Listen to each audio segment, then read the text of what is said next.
First Lady Tammy Murphy gained some momentum last night in her bid to replace indicted U.S. Senator Bob Menendez, beating her contender, Congressman Andy Kim, for the Somerset County line by a 2-to-1 margin. That's her second county convention win to Kim's 5.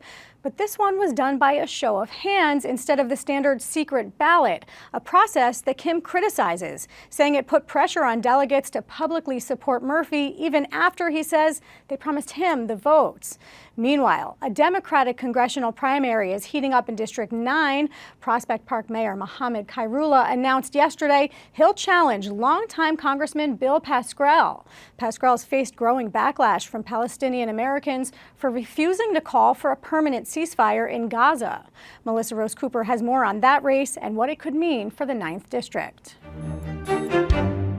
While Bill is making decisions from the comfort of his offices in D.C. and Patterson, he has lost touch with the people of his district. Strong words from Prospect Park Mayor Mohammed Khairullah as he announces he's challenging Congressman Bill Pascrell for his seat in the 9th Congressional District.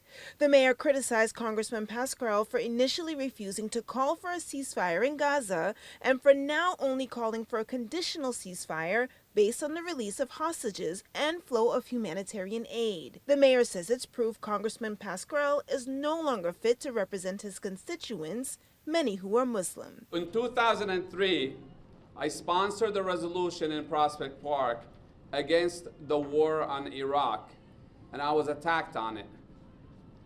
Bill supported the authorization to go to war, which he says he regrets later.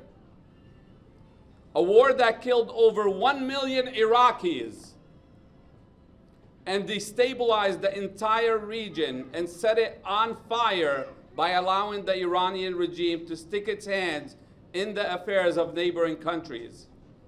Now, Bill refuses to call for an immediate ceasefire, which could have saved over 30,000 lives. Anybody who is at this point going to fight for Palestinian liberation and peace for Palestinians and for Palestinian life has our vote. Yusra Matari applauds Khairullah's decision to run for Congress. While she admits her family has joined many others from New Jersey's Palestinian community in supporting Pascrell over the years, she says his stance on the war has caused them to lose faith. We say a ceasefire yesterday could have prevented the victim of today. But Khairullah has faced some controversy. Last year, he was disinvited from a White House event because of his inclusion on an FBI watch list, which he was later removed from. However, Dina Saeed Ahmed, communications manager for the Council on American Islamic Relations, says he's a prominent leader in the community and calls the watch list a microcosm of the American Muslim experience. We see Muslims being added to these sort of watch lists without due process, without even an ability to reasonably or to really contest their placement on these sort of watch lists, because you're not given a reason why.